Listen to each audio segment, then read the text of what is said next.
This one's going to be kind of controversial. A woman should be submitting her paycheck to her devoted husband. We're going to be talking in this video about marriage and how finances should be divided, how provision should be given, whether a woman should be getting an allowance, what should be done outside of marriage. This has all been brought up because of a Facebook post that I saw. Man, these Facebook posts. Half of my ideas on YouTube come from Facebook posts that I don't agree with, where it was basically saying that a woman should get her paycheck and a man should also be giving her an allowance on top of that paycheck. So what that means is a woman gets her money and she gets some of her man's money to spend all on herself.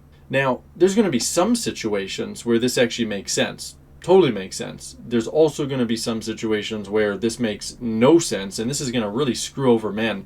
I'm going to talk about my own relationship as I go through this and explain all of the different aspects of how to manage a relationship financially using masculine and feminine polarity. I'll start with the relationship, my relationship, but first tell me below, if you have been in a relationship, especially if you're in a marriage or you were in a marriage, how are the finances divided? How did you determine that? There's a lot of ways where men can get basically financially abused, and there's also many ways where women can get financially abused. We want to create something that's healthy for everybody. So when I first married my wife, this would have been about 9 years ago, we basically split everything. So my money was my money, her money was her money. We would come together to split bills, make sure the bills were taken care of. And I thought at the time, because I was an idiot, I hadn't grown up yet, that was the healthiest way of doing things, right? Because, now you don't have to worry about whether one person is spending too much because it's their money. They can do whatever they want with it. And it sort of worked for those first 2.5 years. Then we had a child, and then it would have started working way less. But what I eventually came to realize once I discovered polarity is it's not really a marriage. Like, I'm a firm believer in marriage now more than ever, especially after learning about polarity. Marriage is about two people becoming one. And understand, when I'm talking about marriage, it doesn't have to involve the government, okay? What I mean is you are fully committing to each other, to be with each other forever, in front of other people, making that promise, making that declaration, and intertwining your lives, ideally as much as possible. And so that also includes finances. So if you keep those two things separate, it's like you got your bank account, I got my stuff, and there's no one vision for the finances, that's not really a marriage. It's more like a partnership. It's like a business arrangement. Now, if that's what you want to do, that's totally fine. There's no wrong answers here. It's more just about, is it going to help you thrive, you and your man thrive as much as possible?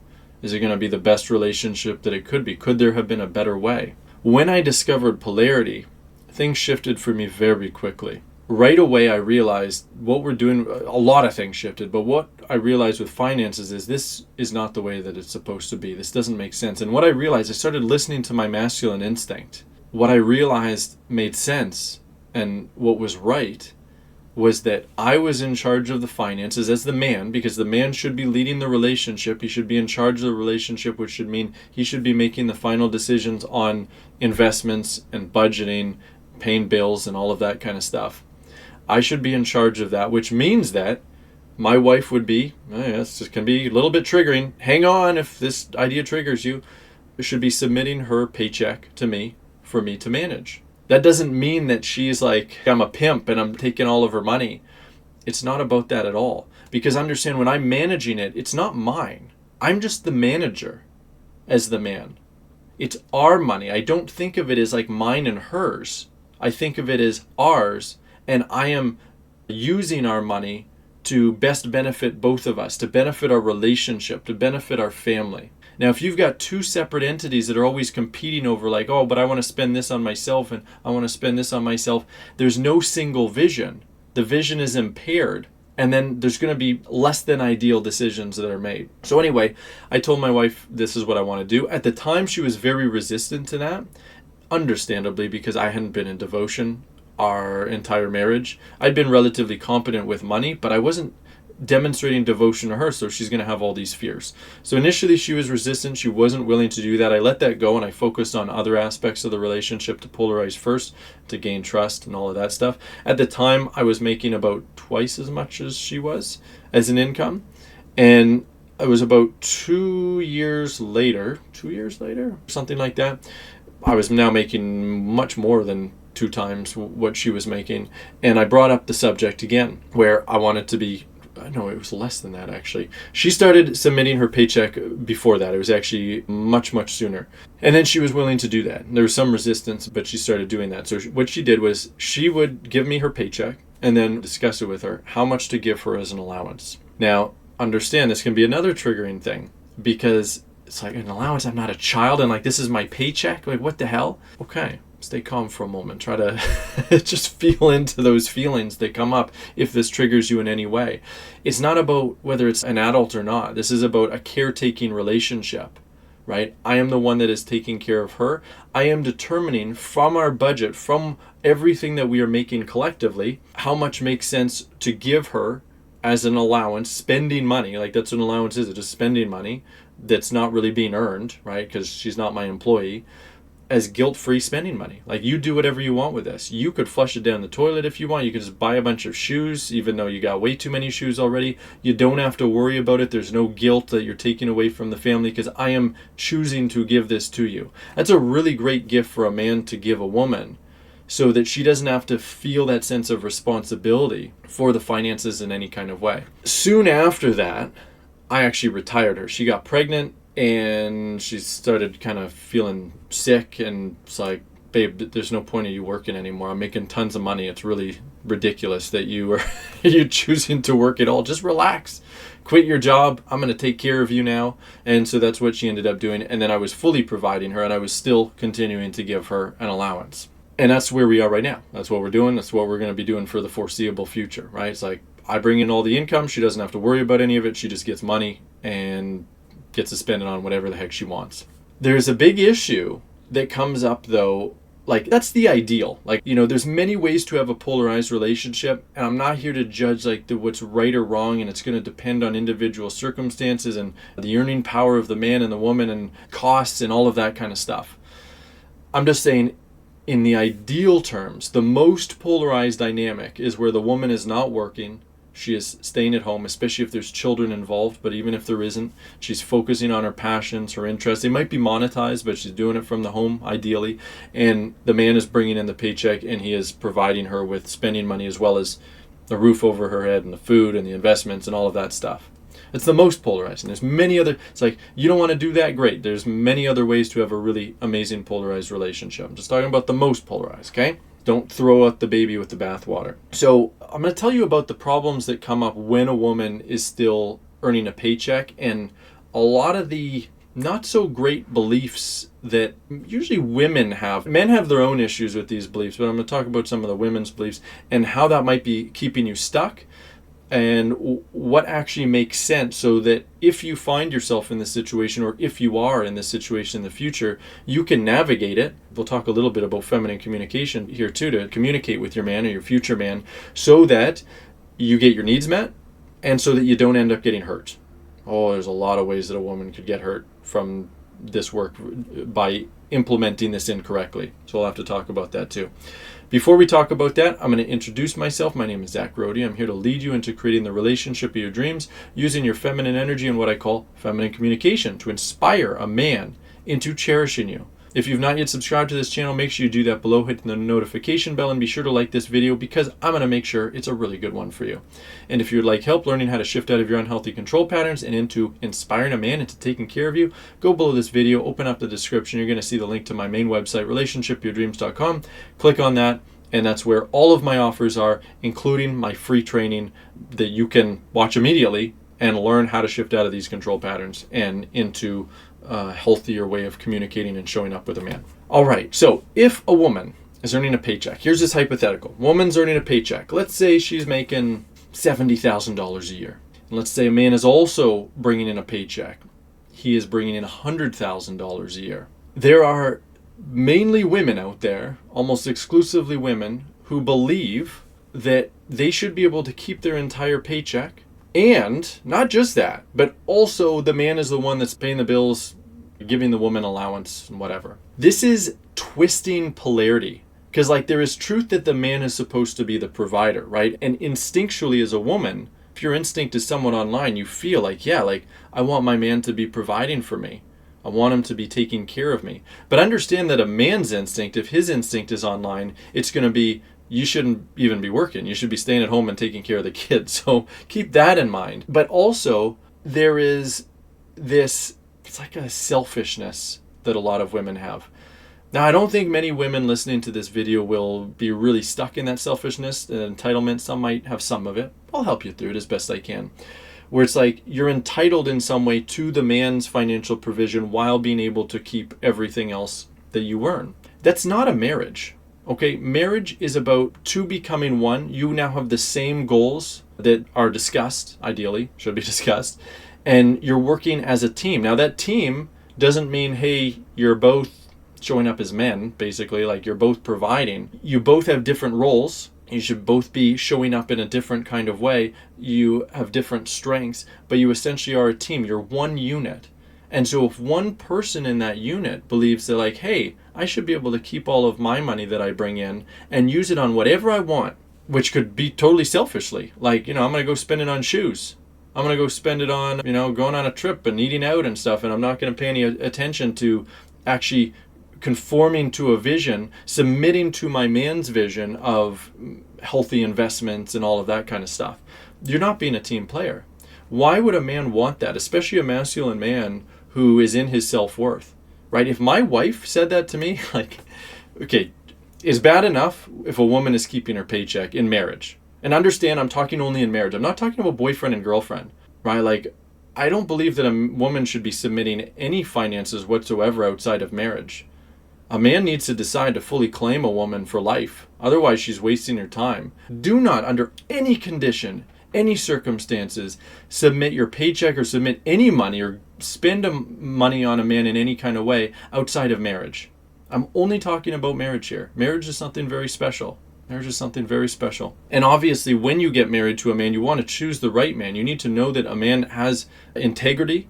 He's able to operate in integrity. You can trust him with your financial situation, whether you're working or not, whether you're bringing a paycheck in or not. And you also need to know that he's competent. He's capable. He's not going to gamble it away, or he has some kind of spending addiction. You need to know your man. A lot of women, unfortunately, don't, and then they suffer big time. I don't want that to be you. But unfortunately, a lot of women learn the wrong lesson where it's like, yeah, they maybe experienced that in the past, or their mother experienced that in the past, or their friend did, and it's like, I don't want anything to do with that. I'm going to keep everything separate. That separation is fear-based, right? You're not choosing to fully come together. It's the same kind of fear-based thing as like a man choosing not to marry in the first place because he doesn't want his woman to divorce him and take his money. When I chose to marry my wife, actually, it was for more legal reasons, but I put the house entirely in her name. In hindsight, there's actually better ways to do that, but like I wasn't thinking about my wife was going to screw me over in any kind of way because I trusted her. I vetted her properly. She was not a perfect woman. She's still not a perfect woman, but I know that she's loyal and I know that she has integrity. And so I have no problem with doing that, right? And because it was a marriage, I have that trust. It's like, we're a team. We're here together. And there's a lot of men and women out there that do not have that team mindset. And that's a really big problem. And that's going to impair the polarity. Part of having that team mindset as a woman is you need to be able to trust your man's leadership, including financially. And if you don't, then you need to start communicating what's coming up for you and ideally inspiring him and to start shifting, because otherwise that's really no way to have a marriage if there's this separation. There might have to be separation temporarily. Like if you're married right now and you found out, wait a minute, I'm with a undevotional man, but yeah, our finances are split. I'm not telling you, hey, submit all your paychecks and bank accounts, because he's not ready for that level of responsibility. You're putting yourself in a lot of potential harm. Do not do that. The reason my wife did that from a place of heart-honoring, as a heart-honoring decision, is because I was trustworthy. I was competent. I had demonstrated that over a period of time. So that's very different. So if my wife was earning a paycheck and she wasn't willing to submit it to me, when I am devoted to her, when my masculine instinct is fully online and I just want to take care of both of us and I want to act with integrity, and she's unwilling, I'm going to lose a lot of devotion for her, especially if she's doing it for selfish reasons. If it's just fear and she describes that vulnerably and everything, that's very different. But if it's for selfish reasons, like I just want to maintain control of everything for me, I want to be able to spend whatever I want, I don't want to submit to your inner vision of the relationship, I'm going to experience a massive drop in devotion for her. Because understand that the way that a woman is communicating her, it's not even love, it's respect. Like a man needs respect from his woman. Just like a man's going to be demonstrating love by being thoughtful, being considerate, anticipating a woman's needs, a woman is demonstrating respect for her man by submitting to his inner vision, to his leadership, demonstrating trust, or in the absence of trust, then at least faith. You're still afraid, but you choose to do it anyway. You choose to believe in his goodness. And if you're not able to do that, you're not willing to work on doing that, then you're disrespecting his leadership and he's going to lose devotion for you. That's just the way that it is. You can fix that, but you need to choose to look at how you're co-creating that situation. So I would lose devotion in that situation. But if on top of that, she's like, yeah, I should have my paycheck, you should be paying for everything, and I should get an allowance, no self-respecting man will ever step into something like that. I'm not saying no man will do that. There are many simps out there. There are many very emasculated men, lots of people pleasers, lots of very weak men looking for mommy's approval. And if he sees you as mommy, then he might be willing to do that. Mommy, am I good enough now? Mommy, have I proven that I'm worthy of your love? That's what's happening. But a man who has a backbone, who has self-respect, there's no way. There's absolutely no way that he would do that. Except, there is an exception to this. And understand this would be his choice. This is not the woman's choice. The woman needs to be willing to submit everything. Actually, and before I even talk about that, okay, so a woman needs to be willing to do that, and there is an exception. But understand, like, prior to, like, now financially, we're great. Like, we're extremely solid. But for a few of those years when my wife was submitting a paycheck, we were doing okay, but I was paying off a house. I didn't even take out a mortgage, but I took out a loan from my dad, and I was working on paying that back, and I was working my butt off to do that. I was working my hardest to be a good provider. But my hardest still wasn't good enough for the situation that we were in. And if, financially, if something happened, it would have been a really big problem. So I needed my wife on my team to help out. Now, there's so many issues. There's so many topics to this. One of the issues is if a man is not truly in that state of devotion, he doesn't recognize his responsibility is to provide, right? Ideally, a man should be a sole provider. He should be working towards that ability. But that doesn't mean he's going to be a sole provider right away. I wasn't a sole provider right away. I wasn't able to, and the economy's not getting better right now, it's getting worse. So there's lots of nuance to all of this. But I needed to feel that my wife was on my side and that she was helping. And yes, she was helping by contributing financially. I could have done it on my own. It just, we would have been way further behind. That's all. I still could have done it. So as long as my wife is choosing to work, it only makes sense. So there's one other piece to this. And it's that if a woman, let's say my wife is just doing some part-time selling jars of honey or something from our beehives, which we don't have, our hypothetical beehives. She makes $5,000-$10,000 a year. And let's say that I'm making $500,000 in my business. Now that is a situation where I could be like, baby, keep your paycheck. And also, daddy's got you. Here's another $1,000 a month or whatever the allowance is, depending on our specific goals and what we're going to be building and my investments and all of that stuff. That totally makes sense. But most men and women are not in that situation. Most men and women are in a situation where the one partner is making somewhere between 50 and 100% the salary of the other person. And most people are in a situation where you're not rich. You don't have a bathtub full of money that you're swimming in.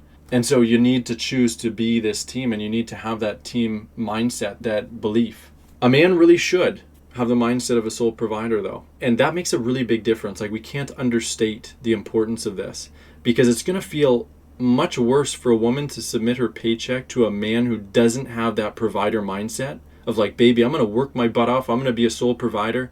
I'm going to be able to retire you. That's my goal. That's my focus. And, if we have children, or if we do have children, I want you to be able to stay at home with the children. If he doesn't have that mindset and he's like, hey, I want you to submit your paycheck to me, I'm not really doing everything to work my butt off to be that sole provider, that is not going to feel good.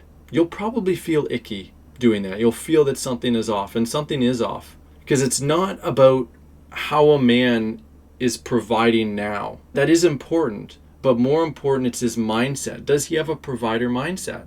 It's much easier to be able to fully submit to a man and his vision, and including submitting your paycheck. This is assuming marriage, of course. if he has a provider mindset. If he doesn't, actually, I would go so far to say if he doesn't, you would actually be dishonoring yourself to do so, because he's not all in the relationship. He's not going all in into his role. So can you go all in into submitting fully? Something will feel off. Lots of nuance for this one. To wrap things up, let's talk about feminine communication here. What to do in this kind of situation. And by the way, right below, tell me how you're feeling listening to all of this. Are any triggers coming up for you? You feel any anger hearing this? You feel any resistance to what I'm sharing? Because this one is going to be triggering. There's going to be a lot more controversy to this one, even compared to my other ones. What have you done in your past relationships that have worked well, and what hasn't worked well? Is what I'm describing something that makes sense, something that you would want? Or is there something in the way of that? Is there any fear that's in the way of that? Fear would be really understandable. Tell me in the comments so I know. I can make future videos about it if I know how you're receiving this. So feminine communication, keep it really simple. You need to know what you are feeling based on how a man is leading. So say that a man wants to control the finances, but he's not stepped up fully to want to be the sole provider. He's not capable of it yet, but he also doesn't want it. That's going to bring up feelings for you. It's going to bring up some fear. It's going to bring up maybe some irritation, maybe like a disconnection, something like that. You need to share that. You need to ask for help with those feelings. You need to be vulnerable. You're not controlling him. You're not energetically resisting. You need to come from a place of being receptive and open, so he can feel your faith in him, your respect for him. But also he needs to know that you're really not feeling good. And it's his job to ensure that you feel good about any decisions, any submission, if you're choosing to submit to his inner vision. It's like me earlier on in our marriage when I started learning about polarity. I tried to lead my wife into this financial arrangement before it really made sense, because I hadn't demonstrated that I'd be able to handle it and I'd be able to take care of her. But she communicated what her fears were in a relatively vulnerable, she was still early on with this, in a relatively vulnerable way, so that I could understand what was going on, so that I could choose myself to set my own boundary and be like, you know what, it's too early to do this. We're not ready yet. I'm still going to tell you like how things could be better, like how you're spending the money that you're controlling, what you're doing with it for us, but I'm not going to take full control of it yet because you don't feel the safety necessary to be able to do that. You need to learn feminine communication for this instead of just resisting, because if you resist, every time you resist a man, you will cause a loss of devotion towards you. There is a cost. It is your right to resist. It is your right to set boundaries. But understand, when you're doing that, you're in your masculine and you're causing a loss of devotion. You probably don't want that. If you communicate in a feminine way, you can communicate just about anything. And actually, in many cases, even if it's negative feelings, even if it's about him, you can actually inspire more care from him when he understands why you're feeling the way that you're feeling. And he can feel your pain. He can feel your fear. He becomes inspired to want to help you, make your life easier, make better decisions, to protect you, to help you. And I'm here to help you do that too. If you want help learning how to communicate in this way, how to create a relationship that works for you and a man, or like you're single, let's help you find a man first. Let's help you find a masculine man who wants this more traditional framework. Doesn't necessarily mean you're not going to be working. You might want to work. You might have a passion. That's totally fine. But you want a polarized dynamic. You want a dynamic where a man is providing for you, cherishing you, you fully trust him, you fully respect him, and he is fully taking care of you. He's fully giving you the love, the affection, the adoration, the safety that you need. I'm here to help you do that. We do that in our academy program. I lead women, my team leads women into making these shifts, helping them let go of control, showing them how to communicate differently. If you'd like help doing that, if you'd like to learn whether it makes sense to work with us, go below this video, open up the description, click on relationshipyourdreams.com. That's my website. Watch the video, click the button below it where you can book a call with me. We'll find out what's going on in your love life. We'll talk about your control patterns. We'll talk about your fears. We'll talk about any resistance that you have. It is your opportunity to fully open up to me so that I can help you. So I can help you through any resistance, any fears, any problems that you're experiencing with integrating this work. I'll give you some coaching and we'll decide together, does it make sense to work together? Can we make these shifts together? Do you want to work with us? And if you do, great, can make it happen. We'll help you create the relationship of your dreams. If that's you, book that call. I'll see you there. we're going to have a fantastic time. That's it for this one.